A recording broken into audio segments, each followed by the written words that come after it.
sebagai makmum ternyata imam kita itu orang kafir, maka tentunya sholat kita batal. Atau imam kita ternyata perempuan, sedangkan kita laki-laki, tahu kemudian setelah sholat, maka sholat kita batal. Kenapa? Karena hal-hal ini mudah diketahui. Makmum itu gampang kalau ketahui ini laki atau perempuan imamnya. Begitu juga mudah diketahui ini orang muslim atau kafir, karena kita berinteraksi dengan orang, kita tahu ini agamanya Islam atau bukan. Jadi kalau ada orang teledor, makmum teledor, setelah sholat baru tahu ternyata imamnya kafir atau imamnya perempuan, maka batal sholatnya, wajib diulang. Dan kalau tahunya itu di waktu dia sholat, belum selesai sholat,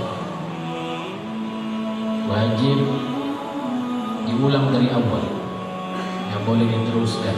Sholatnya batal sudah dari sejak dia tahu, maka sholatnya wajib diulang dari awal. Lain halnya kalau kita nggak tahu ternyata imamnya ini ternyata punya hadas, artinya imam nggak punya wudhu jadi imam, kita makmumnya kita nggak tahu kemudian kapan setelah selesai sholat, maka sholat kita nggak batal, sholat kita nggak wajib diulang. Kalau kita tahu waktu kita sholat ternyata imamnya ini nggak punya wudhu, gimana pun caranya, tahunya waktu kita lagi sholat, masih dalam sholat, menjadi makmum, imam kita ternyata nggak punya wudhu jadi imam, maka wajib kita niat mufaraqah, niat berpisah dari imam, kemudian lanjutkan sholat. Sholatnya nggak perlu diulang dari awal. Kenapa? Karena masalah imam punya wudhu atau nggak punya wudhu sulit diketahui. Kita kan nggak bisa tahu. Ya sekarang aja di sini di tengah-tengah kita, teman-teman kita lagi duduk, kita nggak tahu yang di samping kita punya wudhu apa enggak, karena nggak ada bedanya. Ya, nggak ada bedanya. Belum tentu orang yang mukanya basah air itu berwudhu, dia cuci muka doang. Ya, karena nggak ada bedanya. Karena sulit dibedakan. Maka kalau imam setelah kita makmum ini sholat selesai baru tahu imamnya gak punya wudhu tadi, udah sholatnya udah sah, gak perlu diulang. Nah, kalau tahunya itu di waktu masih sholat, si makmum tahu imamnya gak punya wudhu, ternyata ketika jadi imam, maka gak perlu diulang dari awal, cukup niat mufaraqah, niat pisah dari imam, lalu lanjutkan sholat. Yang begitu pun kata ulama, kalau permasalahannya itu berkaitan dengan najis, ternyata imamnya ada najisnya, ini kadang kita ngalamin. Ternyata imamnya ada najisnya di bajunya misalnya, atau di salah satu anggota badannya, atau di pejinya, atau di imamahnya, atau di kantong bajunya. Ternyata imamnya ada najisnya. Ini najis ini ada yang kelihatan, zahirah namanya. Ada yang nggak kelihatan, khafiyah namanya. Kata ulama kalau najis yang kelihatan, ya udah berarti sholatnya batal, mesti diulang. Kalau tahunya waktu lagi sholat, maka sholatnya diulang dari awal, nggak boleh dilanjutkan. Itu kalau najisnya kelihatan, najis zahirah.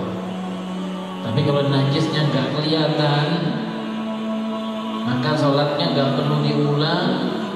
Dan kalau tahunya di waktu masih sholat, gak perlu sholatnya diulang dari awal, cukup niat berpisah dari imam, niat mufaraqah, lanjutkan sholatnya sampai akhir. Artinya udah gak lagi status makmum sama ini orang, karena ini orang, ini imam ada najis, najisnya najis yang gak kelihatan. Nah yang jadi masalah kita yang dibahas oleh ulama, kelihatan gak kelihatan itu apa ukurannya? Nah, itu kan hukumnya beda.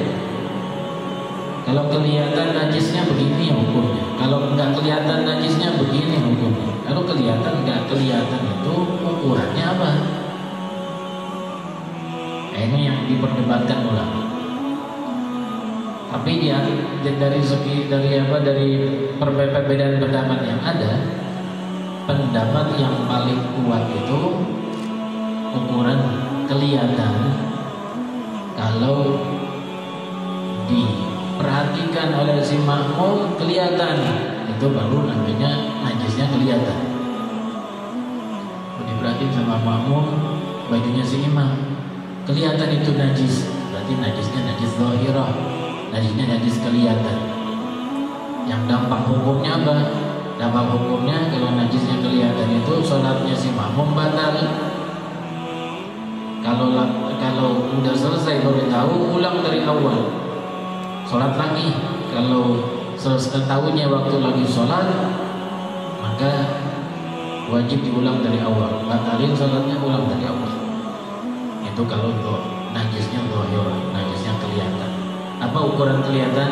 Kalau diperhatiin oleh si makmum kelihatan najisnya.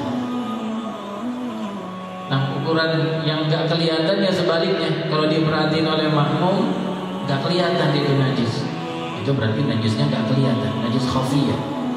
Kalau najisnya najis khafiyah, hukumnya kita tahu tadi. Kalau waktu lagi sholat kita tahu itu najisnya ada, najis khafiyahnya ada, maka lanjutkan sholat setelah niat mufaraqah dari imam. Nggak perlu ngulang dari awal sholat. Tapi kalau tahunya setelah sholat selesai, kalau tahunya setelah sholat selesai, ya udah sholatnya udah sah, nggak perlu lagi mengulang sholat. Karena najisnya khafiyah, najisnya nggak kelihatan. Jadi kelihatan nggak kelihatan ukurannya apa? Kalau kelihatan itu kalau diperhatikan oleh makmum kelihatan sama makmum. Kalau diperhatikan oleh makmum nggak kelihatan, itu berarti najisnya khafiyah, najis yang tersembunyi, najis yang tidak terlihat. Jadi tahu kita hukumnya itu. Kalau imamnya punya najis yang kelihatan atau punya najis yang nggak kelihatan. Masalah timbul sekarang. Nah, kalau makmumnya buta gimana? Nah, kalau makmumnya buta, biarpun di pundaknya imam ada kotoran ayam, kotoran burung, ayam naik ke atas pundak. Kotoran burung kan cukup besar. Tapi kalau makmumnya buta ya nggak bakalan kelihatan. Betul kan? Tapi kalau makmumnya nggak buta kelihatan, karena kotoran ayam rusak, kotoran cicak pun kelihatan.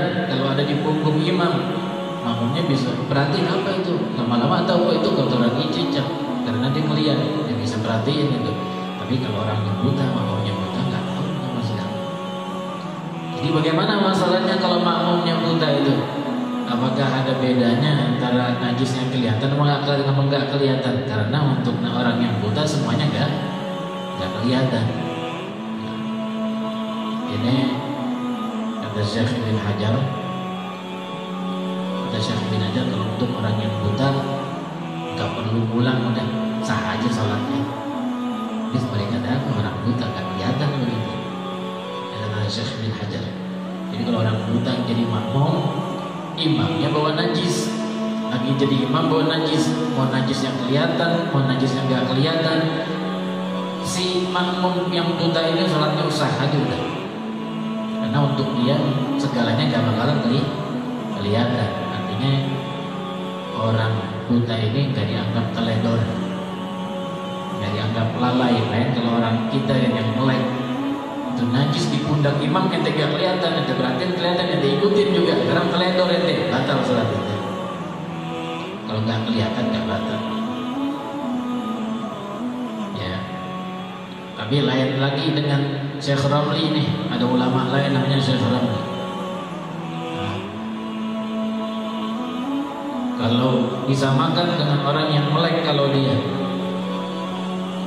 itu najis kelihatan sama orang yang melek, yang buta batal juga sholat. Tapi kalau sama orang yang melek, orang yang melihat najis yang nggak kelihatan, berarti hukumnya untuk orang yang buta nggak batal sholat. Begitu. Ya, itu untuk makmum. Tahu sekarang bagaimana hukum sholat makmum kalau si imamnya punya najis, membawa najis, baik najis yang kelihatan atau najis yang enggak kelihatan.